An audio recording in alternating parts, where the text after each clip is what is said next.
परमेश्वर के वचन से आज एक बहुत गंभीर विषय पर हम चर्चा करेंगे। बीते बृहस्पतिवार की शाम को हम लोगों ने परमेश्वर की महिमा के बारे में प्रकाशित वाक्य के 8वें अध्याय से लेकर के 16वें अध्याय तक जब हम पढ़ते हैं, बहुत सी विपत्तियों की चर्चा है। वहाँ पर बहुत से ऐसे परमेश्वर ने कटोरे, बहुत से ऐसे प्रकोप वहाँ पर लिखे हुए हैं, और हम उन सब के बीच में एक बात पाते हैं कि मनुष्यों ने इन विपत्तियों के कारण परमेश्वर की निंदा की और परमेश्वर की महिमा नहीं की।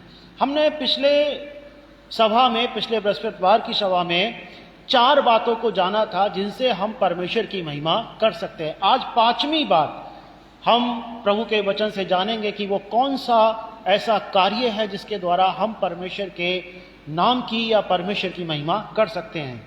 हम निकाल लेंगे 1 कुरिन्थियों उसका 6वां अध्याय और उसका 19 और 20 पद। यहाँ पर इस प्रकार लिखा है, क्या तुम नहीं जानते कि तुम्हारी देह पवित्र आत्मा का मंदिर है जो तुम में बसा हुआ है और तुम्हें परमेश्वर की ओर से मिला है, और तुम अपने नहीं हो क्योंकि दाम देकर मोल लिए गए हो। इसीलिए अपने देह के द्वारा परमेश्वर की महिमा करो। विपत्ति के दिनों में लोगों ने, मनुष्यों ने परमेश्वर की निंदा की, लेकिन एक भूकंप के विषय में हम पढ़ते हैं, जब बहुत बड़ा भूकंप आया और तब जो लोग शेष बच रह गए थे उन्होंने डर करके परमेश्वर की महिमा की। परमेश्वर की महिमा हम किस रीति से, किस तरीके से कर सकते हैं उसके विषय में, जबकि 4 बातें हमने पिछले बृहस्पतिवार की मीटिंग में जानी थी, और आज उन 4 के बाद एक बहुत महत्वपूर्ण बात, जो 4 बातें हमने जानी थी उनमें से एक थी कि फलवंत होना, एक थी कि प्रार्थना करना, अगर हम बहुत सा फल लेकर के आएंगे तो इससे परमेश्वर की महिमा होगी। एक था कि हम प्रार्थना करेंगे तो परमेश्वर की महिमा होगी, और कुछ और 2 बातें और क्या थी जिसके द्वारा परमेश्वर की महिमा के विषय में लिखा हुआ है कि फल लेकर के आओ, और अपने मुंह से जब हम गाएंगे तब परमेश्वर की महिमा होगी। आकाश ईश्वर की महिमा का वर्णन कर रहा है और उस आकाश मंडल उसकी हस्तकला को प्रकट कर रहा है। कामों के द्वारा, भले कामों को देख करके तुम्हारे पिता की जो स्वर्ग में है, मनुष्य जो है महिमा करें। 5वीं बात बहुत जरूरी बात है। 5वीं बात इतनी आवश्यक बात है जो हम सबके जीवन से बहुत अटैच्ड है, संबंधित है, जो अभी हमने पढ़ा है कि अपने देह के द्वारा परमेश्वर की महिमा करो। जो विषय है यहाँ पर, जिस विषय में पौलुस ने कहा है कुरिन्थुस की कलीसिया के लिए, वो है व्यभिचार से बचने के विषय में, कि अपने देह के द्वारा परमेश्वर की महिमा करो। शुरू से जब इस चीज को हम पढ़ रहे होते हैं तो वहां पर लिखा है, इससे पहले के 18वें पद में लिखा है, व्यभिचार से बचे रहो। जितने अन्य पाप मनुष्य करता है वे देह के बाहर है, परंतु व्यभिचार करने वाला अपनी ही देह के विरुद्ध पाप करता है। अपनी देह के विरुद्ध पाप करना मतलब व्यभिचार करना। इससे पहले के 15वें पद में लिखा है, क्या तुम नहीं जानते कि तुम्हारी देह मसीह के अंग है। हम जो लोग, हमारी जो देह है, जिससे हम, जैसे मैं बोल रहा हूं, ये हमारी देह जो है, हमारा शरीर जो है, वो मसीह का अंग है।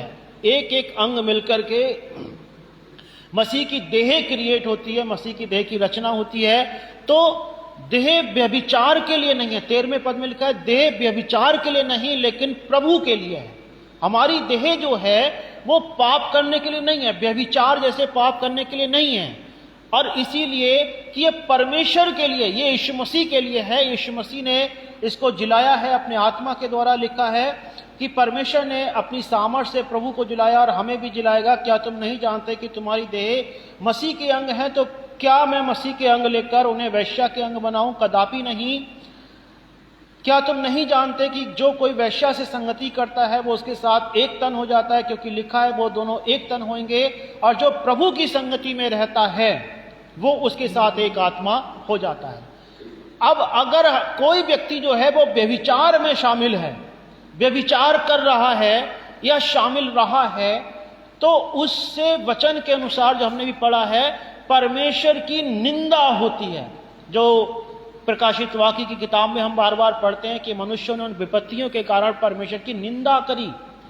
उन विपत्तियों में फंसने के बावजूद भी उन्होंने ऐसे कार्य किए केवल मुंह से उन्होंने निंदा नहीं करी, लेकिन ऐसे कार्यों में वो शामिल हुए जो कि परमेश्वर की निंदा करने वाले कार्य है। व्यभिचार करना परमेश्वर की निंदा करना है, क्योंकि हमारी देह जो है वो यीशु मसीह ने पूरा दाम दे करके चुका करके दाम हमें खरीदा है। इसीलिए क्या लिखा है 20वें पद में, क्योंकि दाम देकर मोल लिए गए हो, इसलिए अपनी देह के द्वारा परमेश्वर की महिमा करो।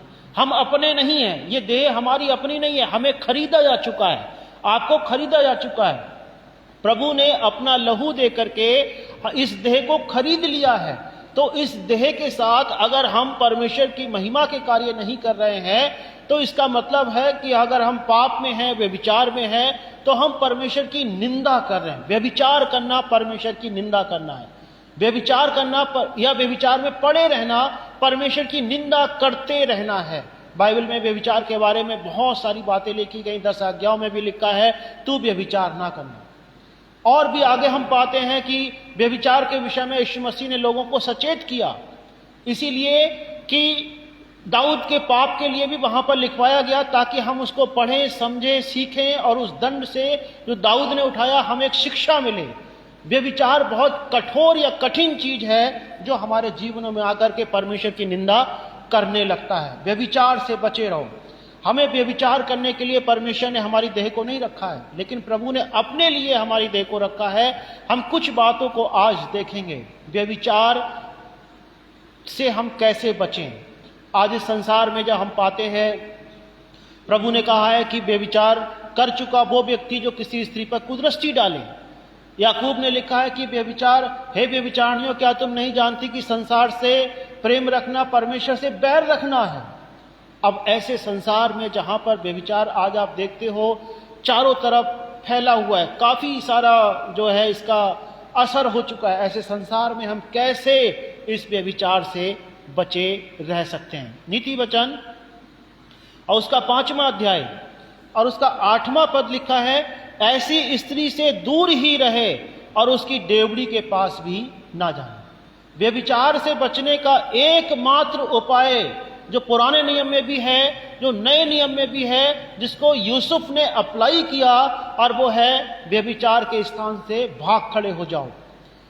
अब कैसे उस समय परमेश्वर की महिमा होगी जब कोई व्यक्ति जिसके सामने व्यभिचार का ऑफर है वो भाग खड़ा हो।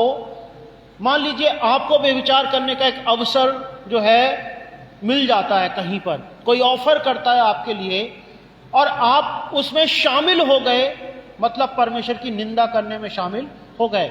लेकिन वहीं पर आपने उसको इनकार कर दिया, नहीं मैं मसीह का हूं, मसीह ने मुझे खरीदा है, मुझे पूरा दाम दे करके मुझे खरीद लिया गया है, इसीलिए मेरा शरीर जो है, मेरा देह जो है वो इस व्यभिचार के लिए नहीं रखा गया है। जब हम उस स्थान से भाग जाते हैं, हो सकता है परेशानी में पड़े, हो सकता है संकट जैसे यूसुफ के सामने आया कि लिखा है जब उत्पत्ति के 39 अध्याय में और उसके 12वें पद में कि यूसुफ अपना कपड़ा भी उसी स्त्री के पोतीपर की पत्नी के हाथ में छोड़ करके वहां से भाग निकला। और जब वो भागा उसके ऊपर आरोप लगा, झूठा आरोप लगाया गया और उसको जेल खाने में डाल दिया गया। लेकिन उसने जेल खाने में जाना अच्छा समझा, बजाय इसके कि वो उस झूठी स्त्री के उस पाप में या उस पाप की जगह में फंस जाए। उसने कहा कि देख, मेरे मालिक ने, मेरे स्वामी ने मुझसे कुछ भी छिपा करके नहीं रखा हुआ है, तो मैं ऐसा बुरा काम करके परमेश्वर के विरोध में क्यों पाप करूं। उसने कहा परमेश्वर के विरोध में। उत्पत्ति की किताब उसका 39वां अध्याय, और जब हम पढ़ते हैं 9वें पद को, इस घर में मुझसे बड़ा कोई नहीं और उसने तुझे छोड़ जो उसकी पत्नी है मुझसे कुछ नहीं रख छोड़ा, इसलिए भला मैं ऐसी बड़ी दुष्टता करके परमेश्वर का अपराधी क्यों बनूं। वो जानता था कि अगर मैं इस पाप में शामिल हो जाता हूं, मतलब मैं परमेश्वर की देह, मसीह की देह, प्रभु की देह के खिलाफ काम करने वाला हूं और परमेश्वर की मैं निंदा करने वाला बनूंगा। इसीलिए उसने क्या करा, परमेश्वर की महिमा करना चुना।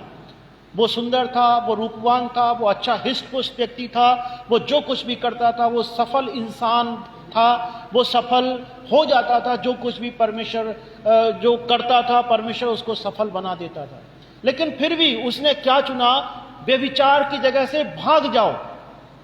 जहां पर लुचपन की बातें हो रही हैं, जहां पर किसी प्रकार का कोई हंसी ठट्टा इस तरीके का हो रहा है, एक ही तरीका है, वहां से उठ करके चले जाओ। दूसरा और कोई तरीका वहां पर वचन में नहीं लिखा। इसीलिए दूसरा तीमुथियुस और उसका दूसरा अध्याय और 22 पद में भी पौलुस ने तीमुथियुस को लिखा। दूसरा तीमुथियुस दूसरा अध्याय और 22 पद कि जवानी की अभिलाषाओं से भाग, और कोई तरीका नहीं है। इन चीजों से भाग जाना ही परमेश्वर का वचन एक ऐसा तरीका बताता है। अगर हमारी संगति ऐसे लोगों के साथ में है जहां पर हंसी ठट्टा व्यर्थ और लुचपन की बातें या जिसे कहेंगे अश्लील बातें, बाइबल में लिखा है कि कोई अश्लील बात तुम्हारे मुंह से ना निकले। अश्लील बातें अगर कहीं पर होती हैं तो हमें वहां से उठ करके अलग जाने में परमेश्वर की महिमा दिखाई देगी कि ये व्यक्ति जो है परमेश्वर की महिमा कर रहा है। भले ही वो लोग जो लुचपन में, वो हो सकता है आपको कहें कि अरे बड़े धर्मी बन रहे हैं, बड़े धार्मिक बन रहे हैं, लेकिन हकीकत में क्या है, वो भी मन में सोचेंगे कि देखो परमेश्वर की वजह से ये व्यक्ति यहां से उठ करके चला गया। हो सकता है उनके हृदय में आए, लेकिन अगर वहीं पर हम उनमें शामिल हो जाएं, उनके हंसी ठट्टे में शामिल हो जाएं, उनका कई बार भी लोग इस तरीके के अश्लील मजाक, अश्लील हंसी टट्टे, जिसे कहेंगे बिल्कुल बेहूदेपन की भाषा या बेहूदेपन की वार्तालाप, जब हम उसमें शामिल हो जाते हैं तो वो व्यक्ति जो ऐसी बातें कर रहा है वो क्या सोचेगा, कैसे परमेश्वर के लोग हैं ये, अरे हम तो परमेश्वर को नहीं मानते, लेकिन ये देखो ये प्रभु प्रभु चिल्लाते रहते हैं, ये चर्च भी जाते हैं, ये बाइबल पढ़ते हैं, ये प्रार्थना करते हैं। हम तो ना बाइबल पढ़ते, ना प्रार्थना करते, ना हम चर्च जाते, तो हम ऐसी बातें कर रहे हैं। जो उनके मन में विचार पहला आएगा वो ये कि देखो इनसे अच्छे तो हम हैं कि हम ना चर्च जाते हैं, ना प्रार्थना करते हैं, ना बाइबल पढ़ते हैं, तो हम इसलिए ऐसी मजाक की बातें कर लेते हैं। लेकिन ये तो चर्च जाते हैं, फिर चर्च में क्यों जाते हैं, बाइबल क्यों पढ़ते हैं, प्रार्थना क्यों करते हैं? उनके मन में जो पहला विचार आएगा, कैसा परमेश्वर है इनका, और वहां पर परमेश्वर की निंदा होती है। परमेश्वर के लोगों, हमें परमेश्वर की महिमा अपनी देह से करनी चाहिए। हमारी आंखें क्या देख रही हैं, हमारी जीभ क्या बोल रही है, हमारे हाथ, हमारे पैर, वचन में लिखा है कि ऐसी स्त्री के घर के डेवड़ी के पास भी न जाना, उसके मार्ग में मत जाना। और हमारे पैर कहाँ जा रहे हैं, ये बहुत गंभीर। हमारे पैर भी अगर ऐसी जगह पर जा रहे हैं मतलब हम परमेश्वर की निंदा कर रहे हैं। लेकिन अगर हमारे पैर उस ऐसी जगह, हमने देखा कि हमें ऐसे मार्ग से होकर के जाना है तो बच करके निकल रहे हैं, वहां से भले ही हमें एक सफर करना पड़ रहा है लेकिन हम दूर होकर के निकलेंगे, क्योंकि बाइबल में लिखा है कि ऐसे जो लोग होते हैं, अनैतिक जीवन जीने वाले लोगों का जो घर होता है वो फिसलन भरी जगह पर होता है, जो वहां से एक बार जो चला गया उसके अंदर फिर कभी भी वो वापस आने वाला नहीं है। बाइबल में लिखा है व्यभिचारिणी स्त्री के बारे में, यीशु मसीह ने उसको माफ किया और फिर उसके साथ में एक चेतावनी भी दे दी कि जा फिर से पाप मत करना। परमेश्वर के लोगों के लिए एक चेतावनी हमेशा है, बचाव भी है और चेतावनी भी है कि हम अपने मुंह से, आंखों से, हाथों से, पैरों से, अपनी देह से परमेश्वर की महिमा करें, परमेश्वर की महिमा करें।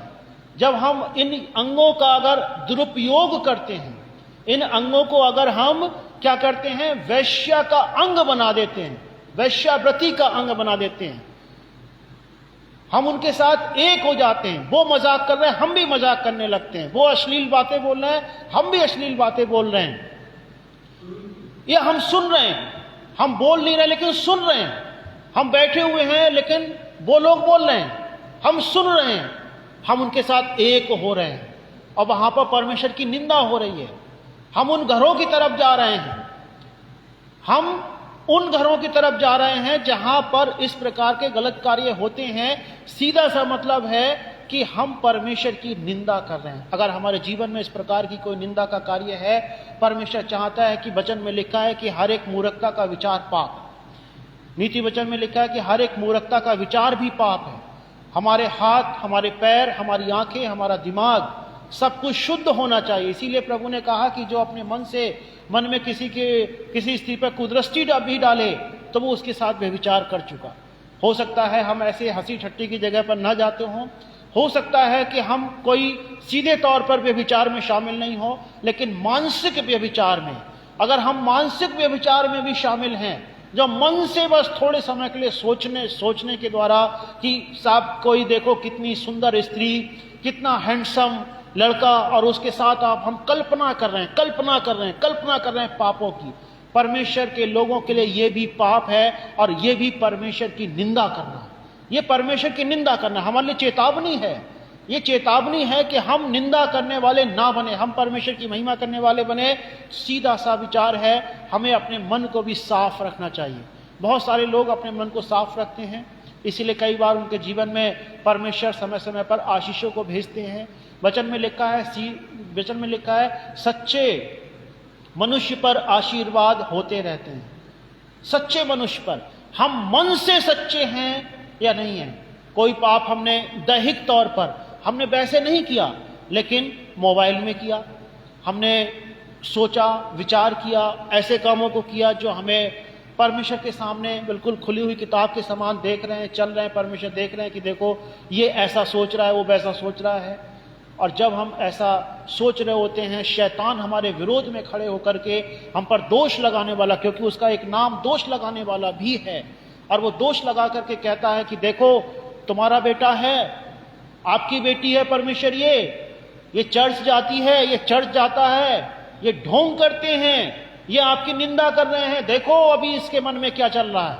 क्योंकि शैतान जानता है कि आपके मन में क्या चल रहा है, वो जानता है कि आप क्या सोच रहे हो, वो जानता है उन चीजों के लिए, कई सारी चीजों को वो जानता है। वो सारी चीजों को भले ही नहीं जानता हूं, लेकिन जब हम कोई भी पाप ऐसी चीजें सोच रहे हैं, विचार कर रहे हैं, हम उनमें शामिल हो रहे हैं, वो देख रहा है, वो परमेश्वर के सामने खड़े होकर के हमारे ऊपर एक दोष लगा रहा है, वो परमेश्वर की निंदा कर रहा है। देखो परमेश्वर ऐसे लोग हैं आपके। शैतान की एक बाइबिल है, शैतान की बाइबिल में शैतान की प्रशंसा करते हुए लिखा गया है कि परमेश्वर के लोग पाप करते हैं, जिनसे परमेश्वर कहता है कि पाप मत करो, वो लोग पाप करते हैं और दिखावा करते हैं कि कितने सारे धर्मी हैं। अरे हम तो परमेश्वर का विरोध करते हैं। शैतान की किताब में, शैतान की बाइबल में ये बात लिखी गई कि उनसे अच्छे तो हम हैं, लेकिन फिर भी परमेश्वर की दया अपने बेटे और बेटियों पर बनी रहती। वो चाहता है कि हम पाप ना करें। हम भले ही शारीरिक तौर पर अगर ऐसी जगह पर नहीं भी जाते हैं, लेकिन अगर मन में होकर के सारी दुनिया के पापों को अपने जीवन में लेकर के आते हैं, तो आज हमारे लिए समय है कि अपने पापों का अंगीकार करें। प्रभु आप सबकी, हम सब की सहायता करे कि अपने मन से भी कोई पाप, कोई बुराई, कोई इस प्रकार के काम ना करें, वरन अपनी देह से परमेश्वर की महिमा करें, परमेश्वर का नाम ऊंचा हो, परमेश्वर का नाम ऊंचा हो, परमेश्वर की महिमा होने पर। अपने स्थानों पर खड़े होंगे, हम प्रार्थना करेंगे कि प्रभु हमारी सहायता करे कि कोई भी पाप हमारे जीवन में ऐसा ना हो जिससे मसीह की महिमा ना हो, या कोई ऐसा पाप, कोई ऐसा बुरा विचार हमारे जीवन में ना हो जिससे परमेश्वर की निंदा हो। प्यारे महान परमेश्वर, आपका वचन कहता है कि प्रभु आपने हमें दाम देकर खरीद लिया है और हम अपने नहीं हैं। वचन कहता है प्रभु जी आपका कि हम व्यभिचार से बचे रहें, न केवल शारीरिक व्यभिचार से लेकिन मानसिक व्यभिचार से भी। प्रभु हमारी सहायता कीजिए। कई बार शैतान हमें गिराने के लिए हमें उकसाता है, हमें भरमाता है, हमें उन स्थानों पर ले जाता है जहां पर अश्लील बातचीत होती है, जहां पर प्रभु जी आपके नाम की निंदा होती है। प्रभु हमें ऐसे स्थानों से बचाइए प्यारे पिता, और हम एक ऐसे इंसान बनने पाएं जैसा आपके वचन में लिखा है कि व्यभिचार से बचे रहो तो तुम्हारा कल्याण होगा। प्रभु हमें बचाइए, हमें सुरक्षित रखिए, हमारा मन भी प्रभु केवल और केवल आपकी बातों में लगा रहे, जैसा आप चाहते प्रभु जी। हम अपने मन से भी केवल और केवल आपकी महिमा करने वाले बने।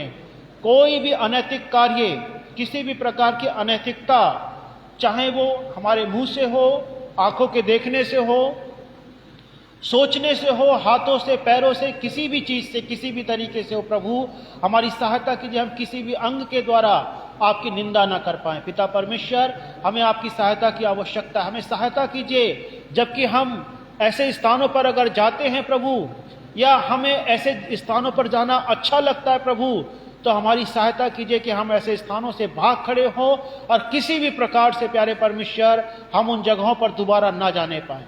प्यारे पिता, हमारी सहायता के लिए हम आपका धन्यवाद देते हैं। सारा आदर, सारी महिमा प्रभु आपको मिले। धन्यवाद के साथ प्रार्थना उद्धार करता प्रभु यीशु के नाम में मांग लेते हैं, आमीन।